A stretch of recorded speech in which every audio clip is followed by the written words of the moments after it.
हमारी इसमें मांग है कि पूर्ववर्ती सरकार के द्वारा जो योजना लागू किया गया था, आज वो योजना जो है पूरी तरीके से बंद है।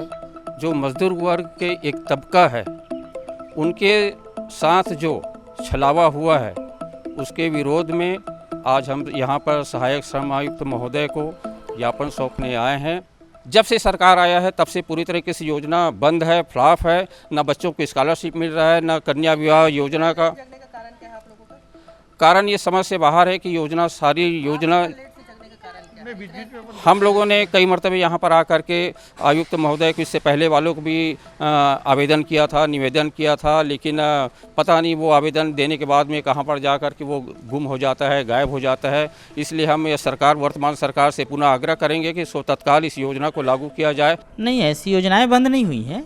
सिर्फ कन्या विवाह योजना में वो 2-3 डिपार्टमेंट से चलते थे, इसीलिए दोहरीकरण न हो करके योजनाओं को सिर्फ कन्या विवाह योजना को बंद किया गया। बाकी योजनाएं पूर्ववत चालू हैं।